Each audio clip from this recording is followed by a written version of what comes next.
When did you realize you were creating your own hell? I think it was a gradual thing than an instantaneous like revelation. I remember back when I was in high school, I was in music class and the bell went, and I sort of didn't do an assessment properly, and it was kind of like a talk in front of the class assessment. And everyone left as the bell went, and I had to obviously pack my bag. It took me a bit longer because I was at the front of the room, and then I had to go to back to my seat to pack up my bag. And I was quite upset and distraught because I had a fight with my best friend at the time, or my closest friend, and she was like, "What's wrong?" sort of thing, and I said, "Oh, I think I might be losing my best friend, or um, you know, losing the friendship." And then she was like, and I can't remember the word for word exactly what she said, and she said something along the lines of, "Why are you giving them that power? Like, why are you allowing them to have this much of effect on you? And why are you allowing the friendship, in a sense, to affect you so much that it's affecting your schoolwork?" And since then, that has been sort of like the trajectory, I should say, not the trajectory of my life, and bringing self awareness and self consciousness to my actions, to my behavior, to my habits, to the way I think. So I really thank her a lot for saying that one sentence to me. Not that I can remember word for word, but just that that feeling, or that message that she put across was crystal clear, that I was giving way too much power to my friendships. I was giving too much.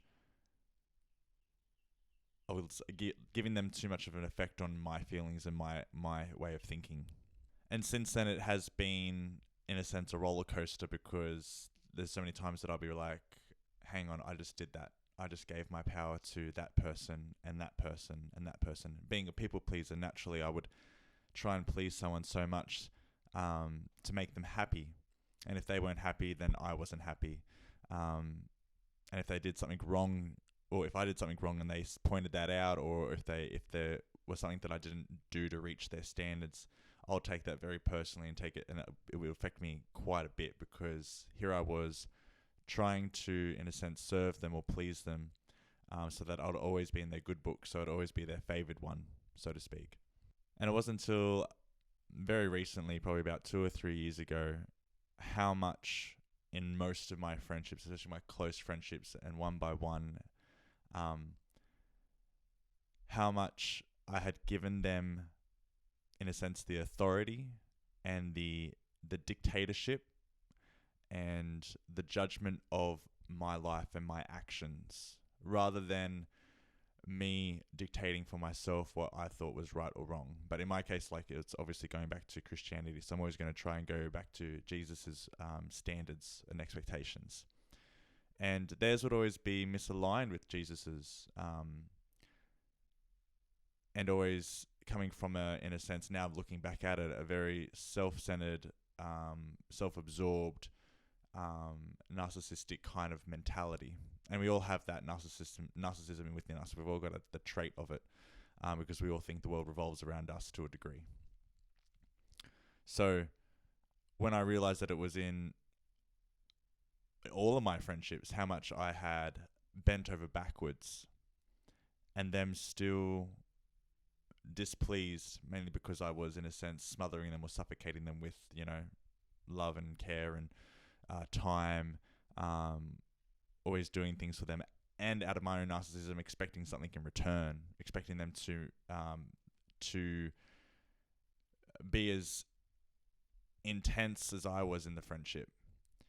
And when they didn't, reciprocate that, I then took it such a massive effect. It took an effect on me so much that it would distort me so much, and I would have no, in a sense, self-identity or self-appreciation of my skills, my values. I would always, in a sense, hand over my values. I'd always swap and change my values to meet theirs, just to, again, gain their acceptance, gain their approval, and it wasn't the right thing to do. And from that, I would suffer the most because I was the one that was continually getting rejected or neglected, because I put so much power in them, expecting them to um, favor me and spend time with me and hang out with me, and, like that I was helping them out so much. But in hindsight, I was only creating my own hell. I was only disappointing myself because they were never, I could never reach their standards or their expectations. I could never reach and please them all the time. Absolutely impossible to try and please someone all the time. And you can't. And there's no point, in a sense, trying. So then it took me a long time to finally learn, after separating myself from this idea of good friends or best friends, or that toxic mentality, like we do everything together, or we hang out all the time, or we message each other every day sort of thing. I changed it to, I'm just going to spend time with myself. I'm not going to, I'll ask, friends if they want to hang out and stuff, but if they don't reply or don't respond or can't make it, that's fine. It's completely okay for them not to be there. It's completely okay for me to do my own thing and enjoy my own presence and enjoy the moment and observe the moment of how my body's reacting and how my mind is reacting and where my thought process is going, and trying to pay attention where my thought process was going. And from that, learning exactly who I was in myself as a person, and where I can change my behaviors, my mindsets, my thought patterns, and in a sense discovering and creating myself, my firm identity, and sticking to my values of what I thought was the most valuable core elements of my being.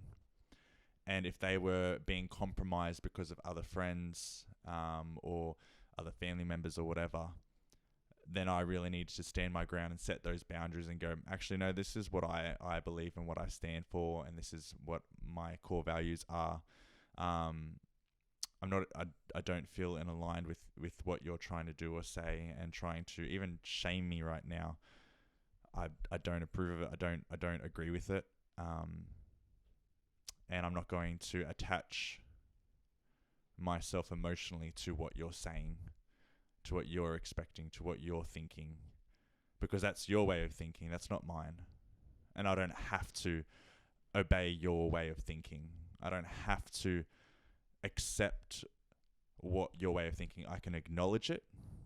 I can, in a sense, I can accept that it's there, but I don't have to accept it or own it as if it's my own, when it's not my own. It's not my responsibility, or it's not my values, or what I believe, or the way I think and the way I perceive things. Just because I don't see things in your light, or don't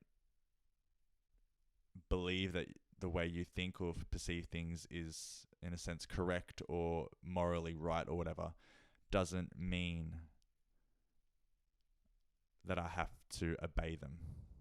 And even just having those people in my life consistently, creating, in a sense, drama, because I was never meeting their standards or expectations or whatever, or their opinions. And then me suffering because it's just like, I'm trying to make you happy, or trying to have a level of, agree to disagree kind of concept, and you're not accepting that. And it's just like, you know what? I'm going to distance and detach myself from these people as much as I can. Still be polite and civil, and if they want to hang out, yeah, sure, but never actually intentionally create a connection where I know there will always be, in a sense, a disconnection from their end and a detachment from their end continually, because they're just projecting their frustrations onto me and trying to control me to make themselves feel like they're in control of their lives. And that's something I choose not to participate in anymore at all. So yeah, when did I realize I was creating my own hell? When I was people pleasing, trying to reach their level of perfection.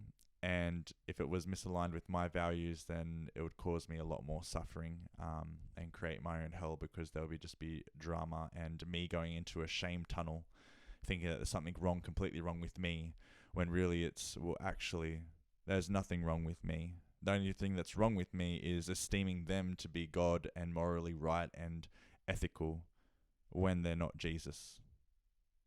Jesus is the one that I esteem to be the most valuable, morally, ethically, judgmentally, all those things, all the above, that I only need to put my peace and my rest in, to put my life in, so I can align my actions and my behavior towards his standards and not anyone else's. If anybody else thinks that I'm being, like the other day I was called a bigot.